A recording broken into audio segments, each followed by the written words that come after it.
Hi and Happy New Year. It's Dave Chalmers here, the Northumberland Home Values Group. Thank you so much for following the link to this video. Happy New Year to you. Hope you had a good, Merry Christmas time. Lots of family, lots of love, lots to eat. Maybe a little bit to drink from time to time. It's good. A great time.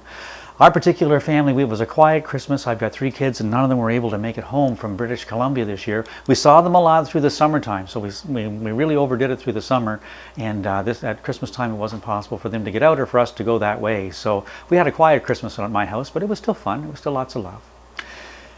It is 2020 and there's a lot going on right now. Australia's on fire, the Middle East is on, it looks like it might be on fire, and the economy's getting a little bit shaky. Some people feel we're grinding into a recession possibly. Things are different. It's hard to know where we're going, but it's very easy to see where we have been, and that's exactly what this particular video is all about. My first video of the year is always a review of last year. So let's take a look at 2019 and see where the real estate market was in Northumberland County, and even go beyond that. We'll even look a little bit further back from that, just to try and get a picture of where the market is going now, or seems to be headed, so that as we position ourselves in 2020 we'll be able to do a better job. Before I start, I want to say thank you to all those folks who allowed me to help them in 2019. The Northumberland Home Values Group had a very good year in 2019.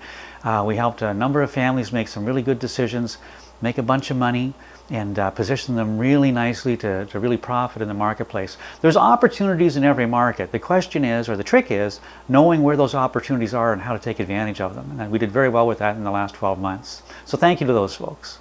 Now, how were things in 2019? Let's start off with the total number of homes offered for sale. That was 1,951 homes. And of those, we sold 1,188 homes, which is good, which is very good.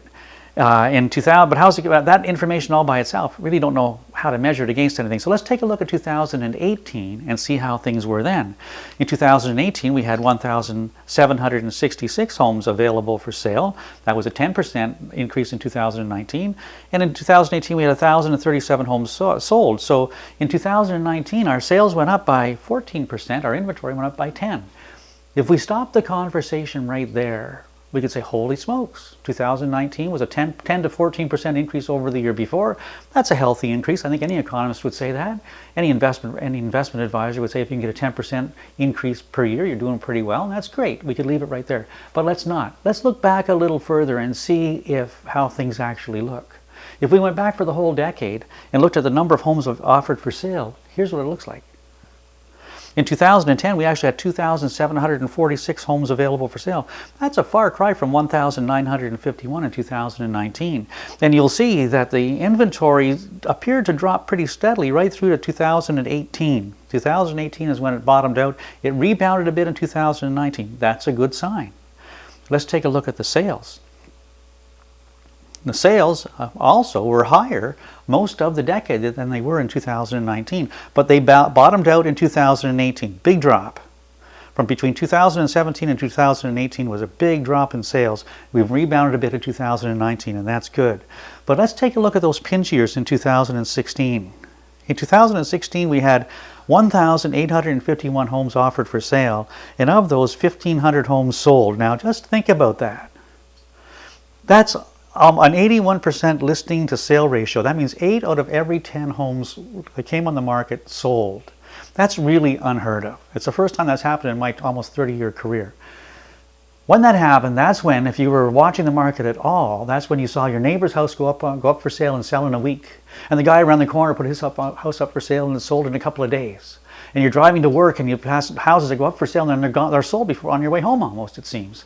And they're selling fast, they're selling for full price, sometimes a little bit more. The market was really tight, really hot. In 2019, that wasn't the case, but a lot of folks that we worked with initially, when they wanted to come on the market, they were measuring against 2016. That was an anomaly. It doesn't exist any longer.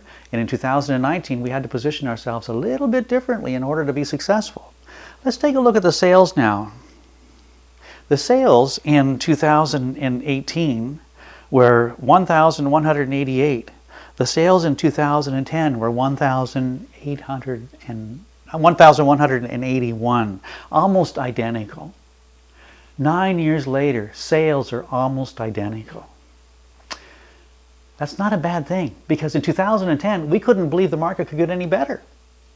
2010 was a really good year in Northumberland County for real estate.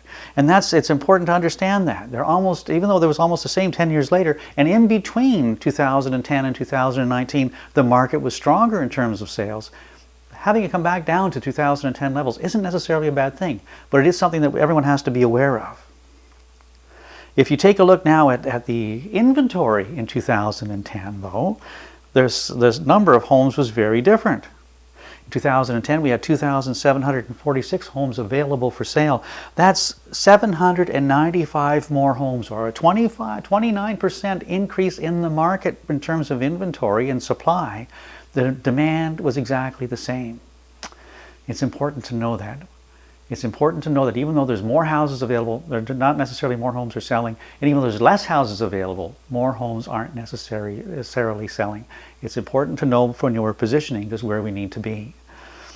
This next graph shows I wanted to try and figure out just where the extra inventory from between 2018 and 2019, where was the activity that bumped?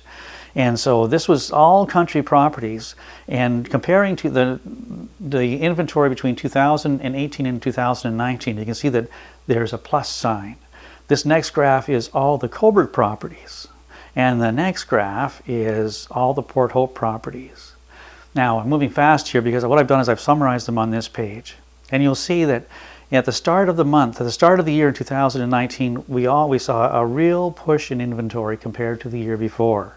Right across the board, there was an increase. In fact, in Port Hope, in February, there was 126% more houses available in February 2019 than there was in 2018. No one knows why, it just happened that way. But then as the year moved on, the markets started to balance out and inventory started to drop until towards the end of the year, in October, November, and December, we saw some instances where the inventory was even less than in 2018, or even the same as it was in 2018. So at the end of the year, the inventory was up by 10%, but it wasn't consistently up by 10% all across the whole calendar year.